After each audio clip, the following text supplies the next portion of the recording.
জনাব ডক্টর মঞ্জুরুল হান্নান খান, কপ তো ফর্মালি আজকে শেষ হওয়ার কথা ছিল, আমরা শুনছি যে একদিন বৃদ্ধি পাচ্ছে।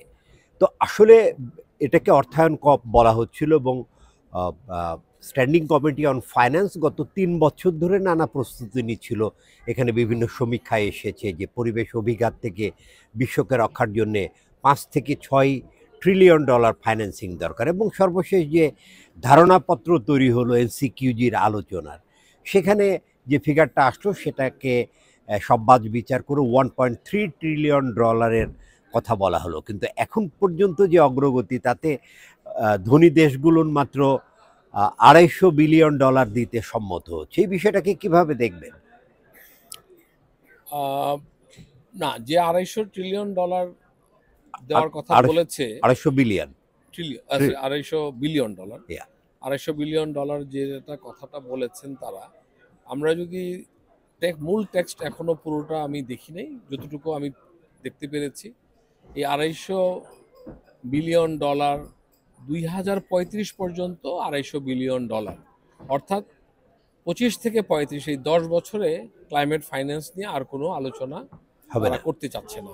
কারণ আপনি যদি বলে দেয় যে আমরা 2035 পর্যন্ত $২৫০ বিলিয়ন প্রতি বছরে মোবিলাইজ করবে, এবং এই যে $২৫০ বিলিয়ন এখন পর্যন্ত ডিটেলসটা না দেখলে বোঝা যাবে না এর মধ্যে কতটুকু গ্র্যান্ট, কতটুকু লোন, কতটুকু পাবলিক সাপোর্ট ফান্ড, কতটুকু প্রাইভেট সাপোর্ট ফান্ড, কতটুকু এডিশনাল, কতটুকু ওডি এর পার্ট।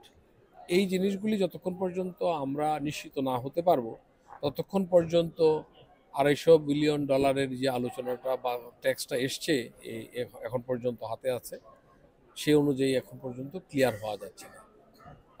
যেটা হুইসপার শোনা যাচ্ছে, করিডোরে যে আলোচনা হচ্ছে, সে আলোচনায় হয়তো সন্ধ্যা 6টা-7টা নাগাদ একটা এটা সেকেন্ড টেক্সট, তৃতীয় টেক্সট আসবে অন ক্লাইমেট ফাইন্যান্স এনসিকিউজি, এই জলবায়ু অর্থায়নের নতুন ধারণাপত্র। এই নতুন ধারণাপত্রে আবার নতুন করে হয়তো দেখা যাবে, সেখানে হয়তো পরিমাণ পরিবর্তিত হইতে পারে, সেখানে টাইমের পরিবর্তন হইতে পারে, এটা হয়তো 25 থেকে 30 পর্যন্ত হইতে পারে, কি হইতে পারে আমরা জানি না, এটা সবই অনুমান। তবে যেটা এলডিসি এবং গ্রুপ 77 যেটা বলেছে, তারা বলেছে কম্প্রোমাইজ ফিগার হলো 500 বিলিয়ন। তারা এর নিচে তারা এটা নিয়ে আলোচনা করতে। আপনার কাছে আবার আসবো ডক্টর সাইফুল ইসলাম। যেটা হচ্ছে যে পরিবেশ অভিঘাত মোকাবেলার জন্যে অর্থ পাওয়ার কোনো বিকল্প নাই, এবং দরিদ্র দেশগুলো বলছে অর্থ পাবলিক সেক্টর থেকে আসতে হবে এবং এটা গ্র্যান্ট হতে হবে। তো আপনি আইপিসিসির সাথে অনেক দিন কাজ করেছেন, যে এখন পর্যন্ত আমাদের যে মানে এনডিসি সিনথেসাইজ রিপোর্ট বেরোয়েছে, আপনারা বলছেন যে 30-এর মধ্যে দূষণ কমাতে হবে 43%, কিন্তু এটাতে বলা হচ্ছে এটা পুরোটা বাস্তবায়ন হলেও 2.6-এর বেশি কমবে না। তো আগামী বছর অ্যাডভান্সড এনডিসি দেওয়ার কথা, বিশেষ করে এটাতে আসলে সত্যিকার অর্থেই অগ্রাধিকারমূলক এনডিসি যদি দিতে হয়, সেটা উন্নত দেশগুলোকে দিতে হবে। অর্থের আলোচনা যে পর্যায়ে আসলো, আপনি কতটা আশাবাদী যে একটা উচ্চাভিলাষী এনডিসি আমরা আগামী বছর পেতে পারি? দেখুন, এবারের কনফারেন্স অফ পার্টিকে বলা হচ্ছে যে এটা একদিকে যেমন ফাইন্যান্স কপ, অন্যদিকে হচ্ছে অ্যাম্বিশনের কপ, অর্থাৎ আমরা অনেক বেশি অ্যাম্বিশাস হয়ে আমরা গ্রিনহাউস গ্যাস কমাবো এবং র্যাপিড গ্রিনহাউস গ্যাস রিডাকশন করতে হবে, যেটা আপনি এনডিসি 3-তে বলছেন। অনেক দেশই এখনও এটা জমা দেয়নি, এটা হচ্ছে প্রথম, যেটা হয়তো আগামী বছরের মধ্যে হয়তো অনেকগুলি দেশ বলবে তারা কিভাবে কমাবে। একটা ফিগার হচ্ছে যে বাই 2030 43% গ্রিনহাউস গ্যাস রিডাকশন করতে হবে, এবং সেই লক্ষ্যে এখন পর্যন্ত আমরা সবগুলি দেশের কাছ থেকে এনডিসি রিভিশন পাইনি। 1, 2 নম্বর হচ্ছে যে এই আমাদের দেশেও কিন্তু একটা প্রমিস করেছে যে 5% তারা রিডাকশন করবে, আর যদি কিছু সাপোর্ট পাওয়া যায় ফাইন্যান্সিয়াল টেকনিক্যাল, তাহলে আমরাও কিন্তু এই পথে আরও আগাবো। কিন্তু কোশ্চেন হচ্ছে যে একটা বড় জিনিস আমরা দেখছি যে ফাইন্যান্সের ক্ষেত্রে, যেটা ডক্টর মঞ্জুর হান্নান বললেন, যে ডেভেলপিং কান্ট্রির যে পরিমাণ এখন নিড, সেটা কিন্তু প্রতিবারই উপেক্ষিত হচ্ছে। আমি এই প্রসঙ্গে একটু বলেই যে 2020 সাল থেকে কিন্তু $100 বিলিয়ন দেওয়ার কথা ছিল, কিন্তু আমরা দেখি এখনো পূরণ হয়নি, কোনো বছরই সেটার পূরণ হয়নি। মাত্র গ্লোবাল জিসিএফ ফান্ডে আমরা দেখলাম গ্রিন ক্লাইমেট ফান্ডে $15 বিলিয়ন ফান্ডিং করা হয়েছে। তো এইভাবে যদি চলে, এখনো প্রতিশ্রুতি, এবং আমরা ধীরে ধীরে দেখছি যে জলবায়ু পরিবর্তনের অভিঘাত আমাদের অঞ্চলে কিন্তু বেড়ে যাচ্ছে। আমরা বুয়েট থেকে বিভিন্ন স্টাডি করে দেখেছি যে সমুদ্রপৃষ্ঠের উচ্চতা বাড়ছে, আপনার ঝড়গুলি শক্তিশালী হচ্ছে, লবণাক্ততা বাড়ছে, প্যাটার্ন চেঞ্জ হ্যাঁ, হচ্ছে, এই যে সময়কাল বন্যা। চেঞ্জ হচ্ছে, একটু আগেই আমরা যেটা একটা আপনারা বললেন প্রেস প্রেস কনফারেন্সে। কনফারেন্সে ছিলাম যে বাংলাদেশ কিভাবে বন্যা, এবং এসে যেখানে ডক্টর মঞ্জুর হান্নান কিনোট দিলেন যে আসলে আমরা দেখছি যে এই লোড বাংলাদেশ সরকারের জন্য এবং ভালনারেবল কান্ট্রির জন্য নেওয়া একটু কঠিন হয়ে যাচ্ছে। না, সেখানে আমরা- ধন্যবাদ। আমি আপনার কাছে জি। আসবো।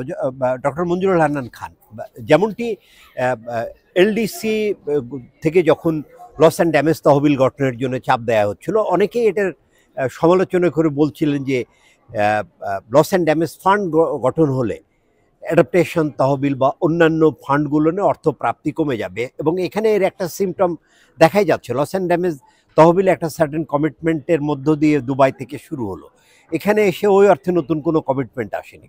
এবং সবচেয়ে হতাশার বিষয় হচ্ছে অ্যাডাপ্টেশন ফান্ডে এখানে নতুন করে কোনো কমিটমেন্ট আসেনি। তাহলে কি ওই আশঙ্কাই সত্য হতে যাচ্ছে? লস অ্যান্ড ড্যামেজ ধরিয়ে দিয়ে আমাদেরকে অন্যান্য তহবিলে অর্থ দেয়া বন্ধ করে দিচ্ছে অন্য দেশগুলো।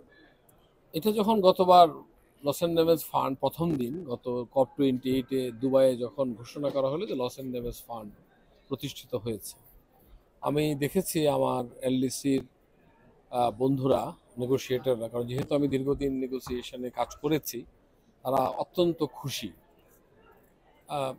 খুশি হওয়ার যথেষ্ট কারণ আছে। অনেকদিন ধরে এই বিষয়টা নিয়ে সবাই পার্শ্ব করতেছিল যে লস অ্যান্ড ড্যামেজের জন্য আলাদা করে ফান্ড গঠিত হোক, লস অ্যান্ড ড্যামেজকে অ্যাডাপ্টেশনের বাইরে থেকে বিবেচনা করা হোক, লস অ্যান্ড ড্যামেজকে যদি অ্যাডাপ্টেশনের মধ্যে থাকে সেই ক্ষেত্রে এটার গুরুত্ব কমে যায়। সেই প্রেক্ষাপটে হয়তো ফান্ড গঠনটা সঠিক আছে, কিন্তু ফান্ড গঠন হওয়া, সেই ফান্ড গঠিত ফান্ডে টাকা পয়সা আসা এবং টাকা পয়সা আসার পরে সেটি বিভিন্ন ভালনারেবল কান্ট্রি এটাকে অ্যাক্সেস করা এবং সেটাকে গ্রহণ করে কাজ করা, এটি লম্বা প্রক্রিয়া। আপনি যদি দেখেন গত বছর হয়েছে $661 মিলিয়ন বিভিন্ন রাষ্ট্র দিয়েছে। এই বছর অস্ট্রেলিয়া, নিউজিল্যান্ড, ওরা লুক্সেমবার্গ, সুইডেন সুইডেন এই কয়েকজন মাত্র সামান্য কিছু দিয়েছে লস অ্যান্ড ড্যামেজ ফান্ডে। কিন্তু এটা তো ঘোষণা করেছে, ফান্ড কোথায়, কোন অ্যাকাউন্টে আমি যাব, লস অ্যান্ড ড্যামেজের কোন অ্যাকাউন্টে যাব টাকাটা আনতে, টাকাটা আনার জন্য কোন ফর্ম আমাকে ফিল আপ করতে হবে বা কি করতে হবে, এর কোনো সুনির্দিষ্ট গাইডলাইন কিন্তু এখনো তৈরি হয়নি, এখনো তৈরির পর্যায়ে আছে। 1 বছর হয়ে গেছে, ফান্ড হয়েছে, শুধুমাত্র নির্বাহী পরিচালক যিনি হবেন, এটা চালাবেন, এক্সিকিউটিভ ডিরেক্টর, তাকে নিয়োগ দেওয়া হয়েছে।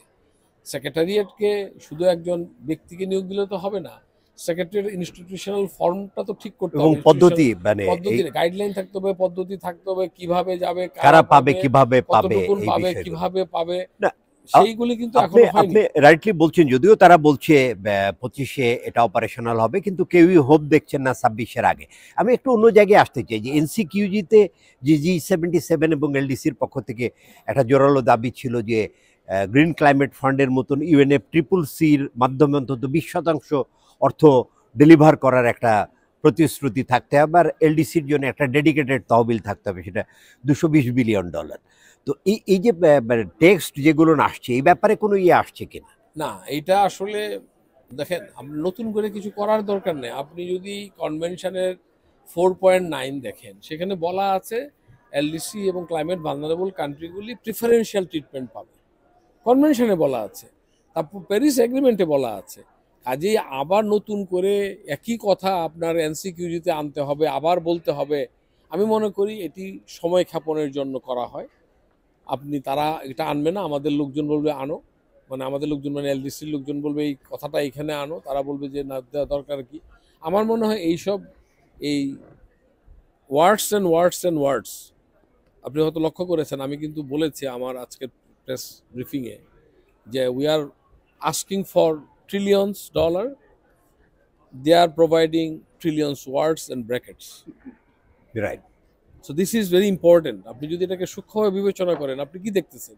ওয়ার্ডস অ্যান্ড ওয়ার্ডস অ্যান্ড ওয়ার্ডস, আর তো কিছু না।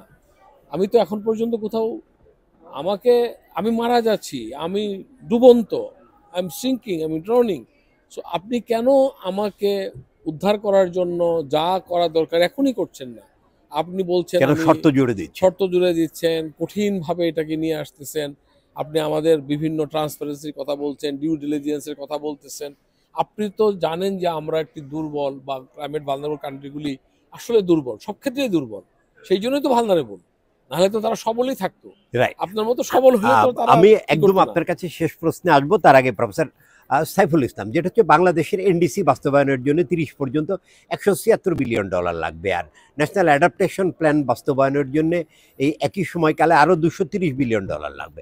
সম্প্রতি আমাদের পরিবেশ উপদেষ্টা বলেছেন যে সরকারের পক্ষ থেকে এনডিসি বাস্তবায়নের জন্য $3 বিলিয়ন অ্যানুয়ালি জোগাড় দেন সম্ভব হচ্ছে, কিন্তু অ্যানুয়ালি সাপোর্ট দরকার $5.5 বিলিয়ন। আপনি কি কোনো লক্ষণ দেখছেন? আমরা কি ধরুন এখন পর্যন্ত তো ওইভাবে উল্লেখযোগ্য কোনো সহায়তা আমরা পাইনি, বাইলেটারালি বা মাল্টিলেটারি অথবা UNFCCC উইন্ডো থেকে আগামী বছরগুলো নিয়ে এনডিসি বাস্তবায়নে সহায়তা পাওয়ার পরিমাণ বাড়ার কোনো সুযোগ আপনি দেখছেন? হ্যাঁ, এটা খুবই একটা ইন্টারেস্টিং কোশ্চেন যে আমরা এখন পর্যন্ত ওইভাবে কিন্তু উল্লেখযোগ্য কোনো সহযোগিতা দেখিনি। আমরা গত 1 বছর আগে আমাদের কিন্তু ন্যাশনাল অ্যাডাপ্টেশন প্ল্যান করেছি, এবং যেখানে আপনি ফিগারটা বললেন যে 250 মতো বিলিয়ন ডলার আমাদের লাগবে। এখন দেখেন, অ্যাডাপ্টেশন হচ্ছে কিন্তু প্রোগ্রেসিভ, এবং এটাকে আপনি কিন্তু এখনই অনেকগুলোই পদক্ষেপ শুরু করে দিতে হবে। কারণ যেভাবে আমরা দেখছি যে ভালনারেবিলিটি কোস্টাল এরিয়া বাড়ছে, বিভিন্ন ঝড়, তারপরে সি লেভেল রাইজ, এবং হচ্ছে আপনার স্যালিনিটি বাড়ছে, অন্যদিকে বন্যাগুলি শক্তিশালী হচ্ছে, এবং যে সমস্ত জায়গায় বন্যা হওয়ার কথা না সেখানেও বন্যা হচ্ছে, হিট ওয়েভ, স্বাস্থ্য সংক্রান্ত ঝুঁকি, এগ্রিকালচারের ঝুঁকি। এখন আমরা যে প্ল্যানটা করেছি সেখানে আমাদের তো এই এনডিসি বলেন, ন্যাব বলেন, আমাদের তো এখানে এটা অনেকটা বড় সাপোর্ট আমাদের দরকার ছিল, যেটা আমরা আশা করেছিলাম ডেভেলপিং কান্ট্রি, যাদের কারণেই কিন্তু আমরা এই পরিস্থিতিতে পড়েছি, গ্রিনহাউস গ্যাস নিঃসরণে দায়ী দেশগুলি। আমরা আশা করেছিলাম তারা আমাদের এই বাস্তবায়নে, আমাদের যে পরিকল্পনা, তারা সহযোগিতা করবে, কিন্তু আনফর্চুনেটলি আমরা কিন্তু সেই মেকানিজমগুলি, যেটা ডক্টর মঞ্জুর হান্নান বললেন যে লস অ্যান্ড ড্যামেজ, তারপর এটা চলে যাচ্ছে এনসিকিউজিতে, সেখান থেকে কবে এই ফান্ডিং মেকানিজম, কি প্রক্রিয়া বাংলাদেশ পাবে, বা এছাড়াও আছে তাহলে আপনি খুব টেকনিক্যাল আশাবাদী সাপোর্ট। না আগামী না, সময়গুলো আমরা পাওয়া? আমরা আমার মনে হয় যে আমরা নিজের থেকে যেভাবে শুরু করেছিলাম, এখন দেখা যাচ্ছে এছাড়া আমাদের কোনো অপশন নেই। কারণ আপনি যে ভালনারেবিলিটি আমরা কোস্টাল এরিয়া দেখছি, অন্যান্য দেখছি, আমরা এখন নিজের অর্থায়নে আমরা কাজ শুরু করছি।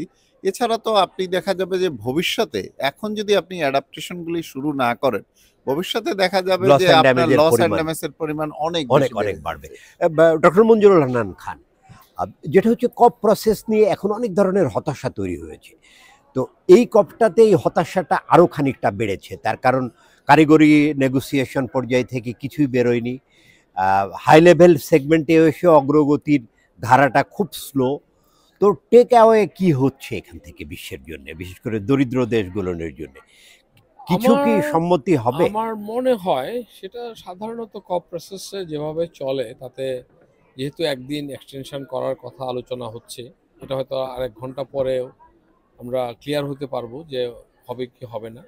আমার মনে হয় হবে, আরও একদিন বাড়বে। আগামীকালকে হয়তো একটা কম্প্রোমাইজ টেক্সট বের হবে। এটি সব কপেই শেষ দিনেই সাধারণত এই ধরনের কপ হয়। এটা নেগোসিয়েশন মানে কি? নেগোসিয়েশন মানে আপনি কিছু ছাড় দিবেন, আমি কিছু আমাকেও ছাড় দিব, কিছু ছাড় দিতে হবে। আপনি কিছু দিবেন, আমি কিছু দেব। এই দেওয়া নেওয়ার মধ্যে একটা জায়গায় যে আমরা সেটেল নিজেদেরকে ডাউন করতে সেটেল হবে। ডাউন করব। সেই প্রেক্ষাপটে হয়তো আমরা 1 ট্রিলিয়ন চেয়েছিলাম, উন্নত রাষ্ট্র বলেছে 250, এখন গ্রুপ G77 চায়না বলেছে যে আমাদের রেড লাইন 500 বিলিয়ন হয়তো সেখানে আসবে।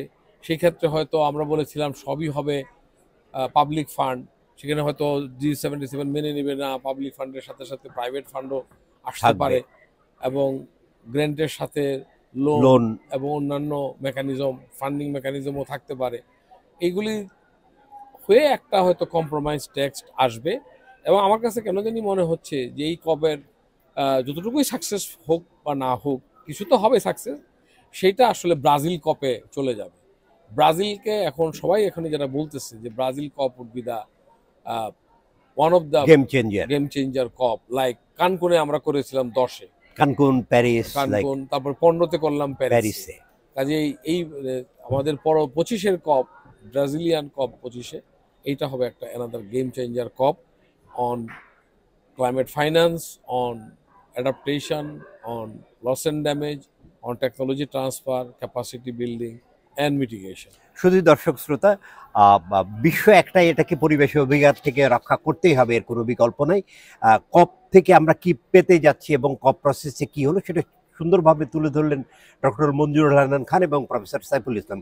এনার্জি অ্যান্ড পাওয়ারের পক্ষ থেকে আপনাদেরকে অনেক অনেক ধন্যবাদ আমাদেরকে সময় দেয়।